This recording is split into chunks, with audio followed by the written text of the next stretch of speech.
Now comes the most important part of this chapter, one of the most important parts of this chapter. अब आते हैं हम लोग strategic change के ऊपर. Strategic change through digital transformation. बराबर.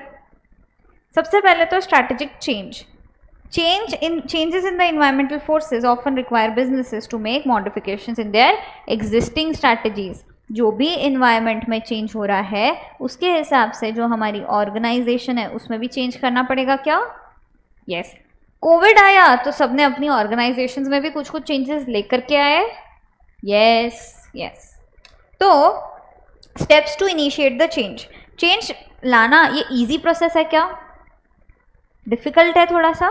Yes. तो सबसे पहले तो रिकग्नाइज करो कि क्यों चेंज लाना ज़रूरी है. फिर लोगों को समझाओ कि ये चेंज इसलिए लाना ज़रूरी है. Shared vision. बराबर. फिर इंस्टीट्यूशनलाइज द चेंज, मतलब चेंज लेकर के आ जाओ. समझे क्या? यस. सबसे पहले हमने बोला अगर चेंज लाना है तो हम लोग क्या करेंगे? रिकग्नाइज करेंगे कि क्यों चेंज लाना है. फिर क्या करेंगे? Create a shared vision. सब आपस में एक दूसरे को बोलेंगे या हम सबको बताएंगे कि चेंज हम इसलिए लेकर के आ रहे हैं. करेक्ट. हमने प्रोजेक्टर लाया बोर्ड से बदल के, तो पहले समझा ये क्यों लाना ज़रूरी है. बराबर. चेंज लाना क्यों ज़रूरी है. रिकॉर्डिंग स्टार्ट किया. क्यों ज़रूरी है? रीच बढ़ाने के लिए, ये वाला और अट्रैक्टिव बनाने के लिए चीज़ों को. टाइम भी सेव होता है क्या इससे? बहुत. रीडिंग और एफिशिएंटली होती है क्योंकि आप देख सकते हो मैं कहाँ बोल रही हूँ, कहाँ जा रही हूँ. करेक्ट. तो हमने क्या किया? अंडरस्टैंड किया, रिकग्नाइज किया चेंज क्यों लाना ज़रूरी है. First step. Second step is to create a shared vision to manage the change. बराबर. जो मेंबर्स थे आपस में हम लोग डिस्कस किए कि नहीं ये होना चाहिए, रिकॉर्डिंग होना चाहिए, प्रोजेक्टर होना चाहिए. करेक्ट. हमने शेयर्ड विजन जो है वो क्रिएट करा. Third, institutionalize the change. Action stage है ये जहाँ पे चेंज आ जाता है. बराबर. तो डिजिटल ट्रांसफॉर्मेशन हुआ क्या? ये डिजिटल ट्रांसफॉर्मेशन में हमने देखा स्ट्रैटेजिक चेंज, जिसमें अपन ने देखी स्टेप्स फॉर द चेंज. बराबर. Steps to initiate the change. First step is to recognize the need for change. Second, create a shared vision. Third, institutionalize the change. समझा? ठीक है. अभी कर्ट लेविन ने है ना चेंज के ऊपर एक मॉडल लाया. ठीक है. Kurt Lewin. कट कर दो पुरानी चीज़ों को, चेंज लेकर के आओ. Kurt Lewin. ठीक है. हमने ऐसे ही बोला उसको. ठीक है. Kurt Lewin. तो याद रहेगा चेंज करना है तो पुरानी चीज़ कट डाउन करना है. Unfreezing the situation. इसका ना सच में ऐसा मॉडल है जो क्या बोलता है? Unfreeze the situation, changing to the new situation and refreeze the situation. ऐसा समझो फ्रीज़र में आपका कुछ आइटम जमा हुआ है, उसको आप निकाल रहे हो, अनफ्रीज कर रहे हो, उसमें दूसरा आइटम डाल रहे हो और फ्रीज़र में वापस रख रहे हो. रीफ्रीज. यस. ठीक है. अब इसको चेंज के हिसाब से समझते हैं. ठीक है. Changing to the new situation is, एक मिनट. अनफ्रीजिंग द सिचुएशन ये किसका मॉडल है एक बार बताना तो? Kurt Lewin. Very good. Unfreezing the situation makes the individual aware of the necessity for change and prepares them for such change. बराबर. क्या मेंबर्स को चेंज सरप्राइजेस की तरह मिलने चाहिए? नहीं. हमको क्या करना चाहिए? उनको बताना चाहिए कि चेंजेस क्यों लाने हैं हमने हमारे कंपनी में. करेक्ट. कल से आपको बिना बताए अगर आपके टेबल के सामने टैब रख दिया जाए और बोले चलो पढ़ो, आपको लगेगा पेपर ऐसा आने वाला है कि हमको टाइप करना है क्या, हमको पेपर में भी लिखना है क्या? Question mark. क्योंकि ACCA वगैरह जो एग्जाम्स है इसमें आपको टाइप करना होता है. तब आपको अगर लिखने बोले तो अलग बात है, टाइप करने बोले तो बेटर रहेगा. बट अभी अपने को पेपर में तो लिखना है तो टाइप क्यों करें. बराबर. तो अगर हम चेंज कर रहे हैं तरीका तो मेरे को बताना पड़ेगा कि ICAI भी अभी बोल रही है आप पेपर टाइप करके लिखोगे, तो इसीलिए सबके टेबल के ऊपर एक PC है या लैपटॉप ऐसा कुछ है.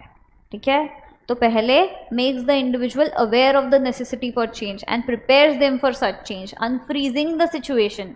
Changes should not come as surprises to the members. बराबर. यस. जैसे हमने अपना बैच 2 दिन एक्सटेंड करा या जो भी छुट्टी दिया 2 दिन एक्सटेंड किया, हमने वो चीज़ डिस्कस करी क्या आपस में कि ये करना चाहिए क्या, जो अपना प्लान है उसको चेंज करना चाहिए क्या, तो हम ओरिजिनल को क्या किए, अनफ्रीज, करेक्ट। और ये शेयर करने से सोशली डिस्ट्रक्टिव कम रहेगा और मॉरल लो नहीं होएगा लोगों का, करेक्ट। आप इधर आते हो और आपको पता चलता है अरे छुट्टी है आज, तो मॉरल लो हो जाता, क्या रहे इतना आए हम फिर छुट्टी बोले, करेक्ट। सोशली डिस्ट्रक्टिव है, आप सबको बोल दोगे ऐसे कि अरे छुट्टी कभी भी होती है, आपको क्लास जाके देखना पड़ता है, यस, सोशली डिस्ट्रक्टिव है क्या, यस, करेक्ट, ठीक है। एक आधी बार कुछ करना अलग चीज़ है, बट ये फ्रीक्वेंटली होना गलत चीज़ है। तो चेंज सरप्राइज जैसे आना चाहिए क्या मेंबर्स को, नहीं। Management must pave the way by unfreezing the situation, management ने रास्ता बनाना चाहिए by unfreezing the situation, by telling them the truth, by making them aware about the factors, correct, breaking down the old attitudes and behaviours, custom and tradition. सही है, change लाना इतना आसान है क्या, नहीं। पुरानी चीज़ें सेट होती है तो उसको पहले अनफ्रीज करो, उनको पहले उसमें से हटाओ और फिर नई चीज़ डालो, करेक्ट। नए क्लीन स्लेट से स्टार्ट करने के लिए कैसे करोगे, अभी ये अनाउंसमेंट करो। आईसीआई ने एकदम से बोल दिया कि चलो फॉर्म भरते समय 3 अटेम्प्ट्स रहेंगे, फाइनल वालों के, इंटर वालों के। पहले अनाउंस करा कि 3 अटेम्प्ट्स होने वाले हैं, फिर लोगों को अवेयर करवाया। अगले साल से होंगे, यस। अगला, होल्डिंग मीटिंग्स कंडक्ट करो, लोगों से शेयर करो, डिस्कस करो, प्रोवाइडिंग द न्यू आइडिया, समझे। तो first step is unfreeze the situation. Second step देखिए, सेकेंड स्टेप है after unfreezing, changing to the new situation. Members of the organization recognize the need for change plus accept such change. Now the pattern needs to be redefined. समझे, लोग क्या करते हैं, नई situation पे आते हैं, चेंज करने की कोशिश करते हैं, उसका एक्सेप्टेंस लाते हैं। जैसे ही एक्सेप्टेंस आ गया, make it the new normal, refreeze again, बराबर। अब ये जो है चेंज जैसे लाते हो, उसके 3 तरीके हमको है ना एच.सी. केल्विन ने बताए हैं। देखिए,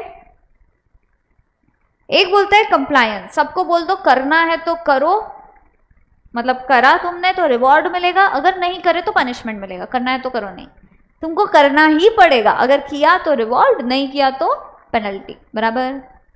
ये एक तरीका हुआ कंप्लायंस वाला, बराबर, सही है। ये देखो, किया तो रुपया, नहीं किया तो थप्पड़, समझा। It is achieved by strictly enforcing reward and punishment. Reward for good behavior, punishment for bad behavior. Correct. Fear of punishment, actual punishment, reward, change the behavior for better. समझ में आया? Second तरीका है to change the situation, identification. Role model set करो कि देखो इन्होंने ये किया था, तुम भी ये करोगे तो तुम्हारा भी एग्जाम क्लियर होएगा, समझा। जब मैं आपको बोल रही हूँ मैंने भी पेपर सॉल्व किया था, आप भी करो, आपको एक मोटिवेशन अंदर से आएगा कि नहीं इन्होंने भी किया था, ये भी सेम चीज़ से जा रहे थे, आज मैं भी वो चीज़ कर सकता हूँ या कर सकती हूँ। एक रोल मॉडल सेट करो, वो जैसे कर रहा है उसके हिसाब से हमने सेट करा। चेंज लाते समय हम बोलेंगे कि देखो चैट जीपीटी बिग फोर्स ने भी ला के रखा है अपने डेली वर्क में, हम भी अपने वर्क में इनकॉर्पोरेट करते हैं, ठीक है। इसमें हम आइडेंटिफाई कर रहे हैं क्या रोल मॉडल को और उसके हिसाब से काम कर रहे हैं। शर्मा जी का बेटा ये कर रहा है, तुम भी करो, यस। फर्स्ट है कंप्लायंस, सेकंड है identification. Here we identify someone as our role model और उसके हिसाब से हम लोग काम करते हैं, बराबर। Members are generally impressed by them and try to become like them, सही है, तो इसलिए हम उनके जैसे बनने का ट्राई करते हैं, करेक्ट। इंटरनलाइजेशन मतलब हम बोलेंगे तुम ट्राई तो करके देखो, जमा तो करेंगे, नहीं जमा तो नहीं करेंगे, ठीक है। हमने बोला प्रोजेक्टर लगाना ही है, तुमको आता है इस पे तो करो, नहीं आता है तो तुमको छोड़ना पड़ेगा, करेक्ट। ये फर्स्ट वाला हुआ कंप्लायंस। आइडेंटिफिकेशन ये भी कर रहे हैं, चलो अपन भी करते हैं। थर्ड इंटरनलाइजेशन, करके देखो, जमा तो करेंगे, नहीं किया तो छोड़ देंगे, correct. Internal changes of individuals' thoughts and processes in order to adjust to the changes introduced. They have given freedom to learn and adopt new behavior in order to succeed in the new set of circumstances. इधर थोड़ा freedom है क्या हमको अपने हिसाब से काम करने का। ये केल्विन ने 3 तरीके दिए हैं चेंजेस अपने इस पे डालने के, यस। कर्ट लेविन ने 3 स्टेप्स दिए चेंज की। First unfreezing, second changing to the new situation, third refreezing, changing to the three situations by three ways given by Kelman, H.C. Kelman. Very good. First one is compliance, correct? compliance, compliance में करोगे तो reward, नहीं करा तो penalty. Identification, role model को identify करो, उसके हिसाब से काम करो. थर्ड इंटरनलाइजेशन, हम लोग करके देखेंगे, जमा तो ठीक, नहीं किया तो छोड़ दो. समझा? Last one is refreezing. When new behavior becomes normal way of life, when it replaces the former completely, successful and permanent change. permanent बनाना है हमारा हो तो continuously support करो. सही है? समझा क्या? जो हमारा न्यू बिहेवियर है वो क्या बन जाएगा? नॉर्मल वे, क्योंकि हमने रिफ्रीज कर दिया है उसको. अब यही हमारे कंपनी में रहेगा. इसने क्या कर दिया है? रिप्लेस कर दिया है न्यू बिहेवियर ने. किसको? पुराने वाले को. करेक्ट? और ये सक्सेसफुल और परमानेंटली चेंज हो गया है. सक्सेसफुली और परमानेंटली चेंज हो गया है. यस. परमानेंट और बनाना है हमको आगे के लिए भी, तो हम इसको कंटिन्यूसली सपोर्ट करेंगे क्या? यस. समझे? पक्का?